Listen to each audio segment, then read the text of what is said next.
sa masarap na palunch ni Kuya Tats. Yes. Kaya nagpa-lunch po siya kasi late siya.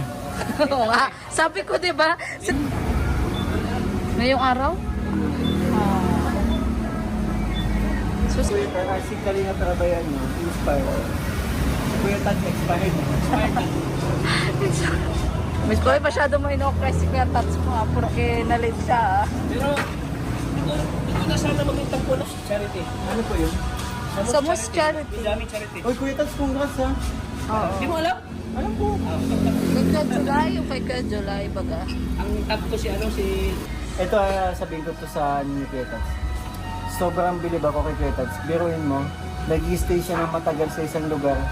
Pinaka-best example nito, kaya ako napabilib ni Kuya Tats, yung pagsama niya sa kanyang beneficiary sa ospital ng ilang araw. Doon ako sobrang napabilib po kay Kuya Tats. Parang siya yung kamag-anak talaga. Parang kamag-anak na Pag ganun. nagpantay mo, Ako doon, sabi ko, pamilya talagang turing, parang pamilya na yung turing ni Kuya Tats sa amin. Sa kanyang beneficiary. Sobrang mahalaga. Yeah. Kakabilib. Sa kabila man ng dinaranas na sa kanya, di ba?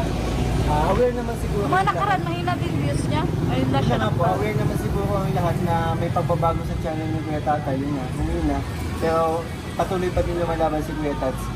Andun pa din, same pa din, hindi siya nagbabago, ganun pa din yung ginagawa niya. Yeah. Kasi yung iba, kung sakaling maranasan yung ganyan, baka nawawala na ng pag-asa. Kaso yung iba si Kuya Tats talagang tuloy-tuloy lang. Kaso yun nga, sa palagi ko sinasabi sa kanya, huwag niya ipapakita na mahina siya. Yes. Laban lang, tuloy-tuloy lang. Kahit sabihin natin iwan Ang hinayang pag di niya kasama yung asawa ko, parang nagsusulo siya. kahit sabihin natin iwan, Kuya Tats, sabihin natin iwan kami ng lahat. Darating ang araw, may lalapit at lalapit sa'yo, tutulong sa'yo para yun, supportahan ka sa ginagawa mo. Kung alam talaga nilang malinis yung intention mo sa gitna. At